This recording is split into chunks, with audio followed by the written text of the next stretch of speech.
just hear those sleigh bells jingling, ring ting tingling too. Come on, it's lovely weather for the Midway Eagle Sports Show, a show about Midway Eagle Sports and you. Happy holidays, everyone. Merry Christmas and all that. I can imagine the scene right now. Everyone's wrapped or gathered around the Christmas tree. We got spectators. It's like the Today Show. It's like the Today Show.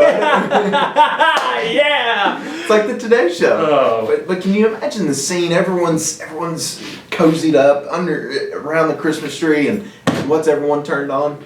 The Midway Eagle Sports Show. Our viewership numbers indicate that that's indeed true. This ain't like the Today Show, because Meredith, Hoda, and Jenna all look better than you two. Get out of here! That's uncalled for. That hurt me, Heath. Lookism or whatever you call it. But yeah, we're back after taking a week off, and then we're gonna probably take a couple weeks off. Yep. So it's a weirdly sandwiched thing, but we've got some things to talk about, including something big that we missed while we were away. We hinted, I think, on our last show that the Electronic Sports Rocket League team was one win away from an undefeated fall, and wouldn't you know it, they got said one win. They got that said win. Yes, they took on fellow unbeaten Stevenson. I was there in the room. But yes, I was there on the scene for the Rocket League finale, in which they defeated fellow unbeaten Stevenson by the final score of 4-1. We had Alex Odit, who's been with the program since its inception, scored the winning goal.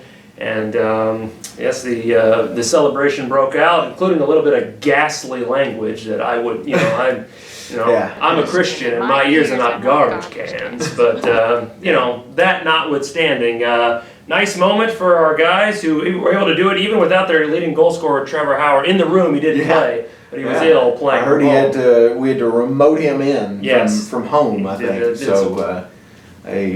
he got to celebrate from home. It was his flu game all the same, but yes, this is a program still very young, and nice accomplishment for them. Yeah, no, absolutely. To see where this program has come from, Coach Tinker has really built this program up. Last year they eclipsed, I think, 50 wins, overall, yes. And then to follow that up this year with an undefeated season in Rocket League and to be conference champions. Was a great accomplishment. Really proud of that team. Really proud to see their growth throughout the season. So it's always great whenever you can see hard work pay off for your teams, and that was very evident right there. And I know, there's talks about them getting rings. Not to make a pitch, but somebody was there. Someone was there. Yeah. You can see my ring fingers are quite bare, so it's just throwing it out there. Yeah. That some jewelry. You know what to do, Coach. You know what to do, Coach. But yes, kudos to them, and their season's not over. They still got a whole still got the fall season semester or the spring season to go through. But yes, that was a nice feather in the old cap. I don't know why I'm pretending to throw a hat. With the cap right it's here. Not here. You gonna have a. We're in a new set. We're in a new setting. We really don't know how to engage, so it's just a. As you can tell, we have this pretty background back here. And other people breaking in the door to disrupt us. Like, this isn't a professional setting. It is. This is our Today Show. But so congratulations to the Rocket League squadron. That's right. And now we'll move on to the old hardwood court. Oh yeah. The women's basketball team, had a bit of a tough loss on Saturday against conference foe St. Mary of the Woods. Their first ever loss. Friday, Saturday.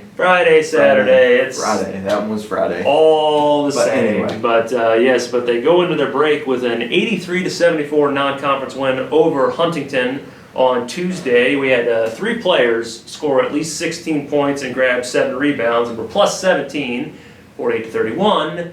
On the glass, a really strong showing inside and out, and kind of, you'd like to get the conference win over the non, but, still. Yeah, no, that's a very good win over a good Huntington team. Huntington currently sitting 3rd in the Crossroads. They're only behind Indiana Wesleyan and Marion, which, if you know a bit about those two, those two are two top-notch programs. Those two are top 10 programs in the country. So Crossroads is a very good league, always a very good league. So that's certainly a good win, and especially to be able to dominate the rebounding battle the way that they did to a team that really you gave up size to. Yeah. And they had a couple more bigs than we did, but big time credit to Serenity Webb, Jaden Douthit, Jeremiah Christian, excuse me. So big time credit to them to be able to dominate that rebounding battle the way they did and come away with the win. Yeah, huge big special to Serenity Webb. She basically put the game away. She had a putback, which was her 10th rebound, which sealed a second consecutive double-double. Even the St. Mary game, she was unbelievable. Oh, yeah. She was 32 great. and 13, Yeah. I believe 14 to 17 shooting. Yeah. And then she had 16 and 11 yesterday. Oh, did somebody say they wanted some trivia? Like specifically Dylan's double-double dumbfoundery? Well, you're in luck. We have it right here. Dylan's double-double. Going out. This was like, I wrote this script in like 20 minutes. I didn't have anything. That is boom. That is very impressive. We're going, but what we got? You guys, Dylan, who was the last Midway Eagle women's basketball player to record consecutive double doubles? Was it A, Allison Callahan, B, Brittany Van de Veter, C, Carmen Firth, or D, Desiree White? Desiree White. That is, I know Allison did. The question is, did Desiree White, did Desi? And I'm going to say D, Desiree White. Well, no, Dylan. The answer is Serenity Webb. I didn't specify the last before it. But yes, it was Desiree White. Yes, she did. She did have, we're pulling out the prank spirit here on the last show of 2023. Yes, just last year she did it. She had 16 and 10 against, wouldn't you know it, St. Mary of the Woods College, February 11th, and then a 31 and 10 output against Indiana Southeast the following game, February 16th. Yeah, Desiree White, a two-time NAIA All-American honorable mention. Very well could have been Player of the Year if it wasn't for a girl from Rio who was spectacular. A spectacular player. Both those really good players. So. But certainly a good win for Midway women's basketball to go in on the break with a win over a good Huntington team. And Serenity is in good company on the double-double front, and they will return the 30th against Grace, another team from my home state. Yeah, your home Hoosier state. Heartland. The Hoosier Heartland. I'll be there soon.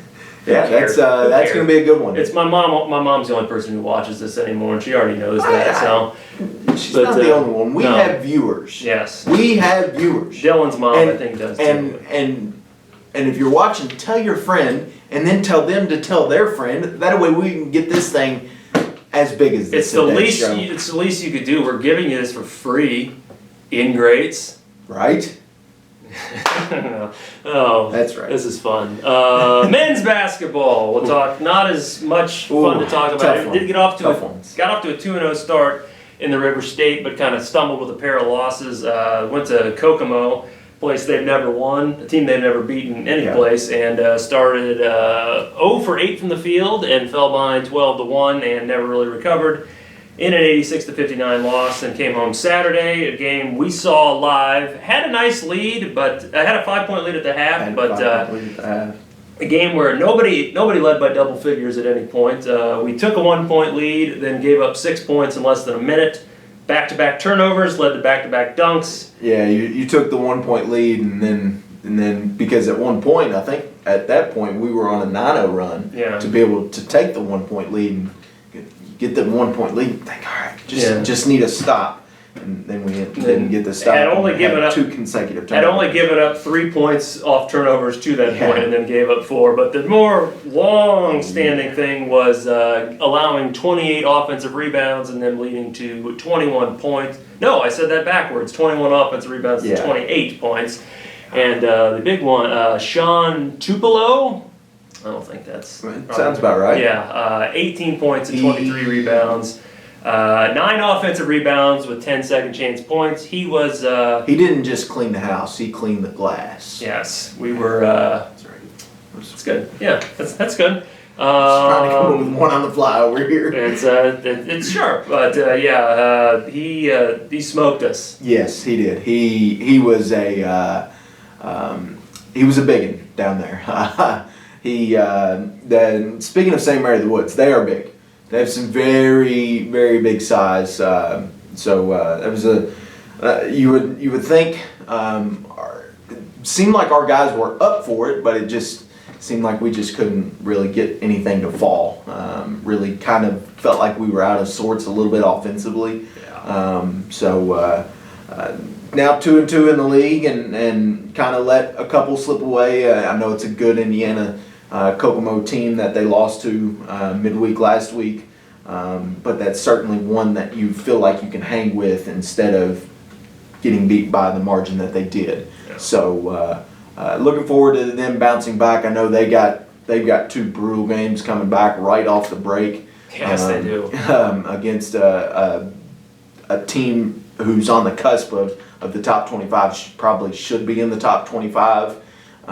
In Point Park, who's undefeated, and speaking of size, they have size. They also have the reigning Player of the Year, who's had a terrific season so far, and then you get a Shawnee State Club who beat a top 5 Georgetown team earlier this year. So 2 brutal ones to come back for, but I'm sure our guys will be up for the challenge. That's fingers crossed. So. Coming back for the 2024 portion. So that's the basketball section of the show, but we've got some grappling to discuss. Our wrestling team, 3-2 at the Rocky Top duels. One of their losses was to the number 7 team in the country. Yeah. And the other was to a team receiving votes, but still came out 3-2 and capped it with a nice 35-14 win over another receiving votes team in Siena Heights. Yeah, no, that loss to number 7 Reinhardt, there were a couple of matches, especially early on in that duel, that Midway, that we just lost like 9-8 in a decision. We lost like 2-0 in a decision. And then in another match we had a lead and then ended up getting pinned. So we were certainly that match seemed closer than what the final score might appear. But still a solid weekend for them, going 3-2. At that one, and then I think we discussed what they did in the conference in our home duels that we had. I don't think we did. We didn't discuss that, but they went 2-1 there. With wins over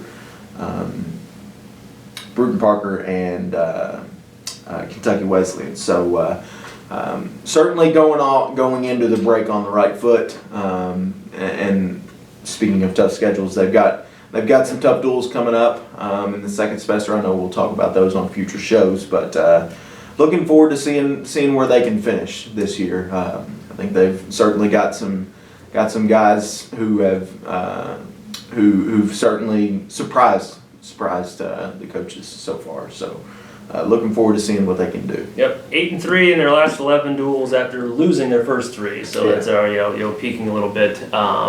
And lastly, women's bowling, currently the number 3 team in the country. Just real quick, finished 4th at the Lehigh Valley Collegiate Classic. We're in 6th place at the end of day 1. Moved up to 4th after Baker play. And that's a Tier 1 tournament, which kind of that's how you get your points. Helps your ranking. It should be noted that Pikeville was 4th, who did finish ahead of us yesterday, so that could. But they're still playing well. They are actually they are playing at the Roto Grip Keystone Classic as we speak. Ooh. Well, I mean, provided. Can we go there live? We do not have the technology. We don't have that technology. And that's provided. That's provided you're either watching this Wednesday or Thursday. That is Otherwise, they already played. But you can read about it at GoMidwayEagles.com. Shameless plug. Yes. What more could people want? I don't know. I don't know what more they could want. Well, you know what Besides a very Merry Christmas. Yes. You know what I want, Dylan? Ooh. With 2023 wrapping up, now this maybe seems dumb because it's separate seasons, but what was your favorite moment of Midway Eagles athletics from in 2023? From 2023. Oh man, that's a good one. Oh man, there's too many good ones to choose from. I mean, watching baseball win the regular season, which is a terrific accomplishment in the conference that they're in. Certainly that one was good, but no, there's been a plethora of good things that have happened in 2023, including Mr. Oh my goodness gracious! Joining the sports information Oh, staff. I wish I wasn't emotionally dead. I'd start weeping right now, but I am, so I can't. But that's Yeah. But I've studied human behavior enough to know that that's a nice thing to say, Dylan. So thank you. And I'm glad to be a part of it too, Yeah. and I'm glad to be doing this rockin' show. That's right. In this hot room where Which people. everyone is going to go tell their friends about Yes. at It's Christmas. on your. Tell your friends, tell your friends to tell their friends, and then tell those friends to tell those friends. Yeah, you get it. You get the point. Tell your friends. I mean, if somebody states something that eloquently, you're on your honor to follow through. But that's it is your Christmas obligation to tell the people about the Midway Eagle Sports Show. But whatever holiday you celebrate, Hanukkah, Christmas, New Year, Kwanzaa, Boxing Day. Boxing Day. Yeah, Interesting. that's for our Canadian folks. But Okay. we are done here. We're a little further away. Let's see if that helps me hit the camera better. Not even close. Goodbye. We'll see you in 2024.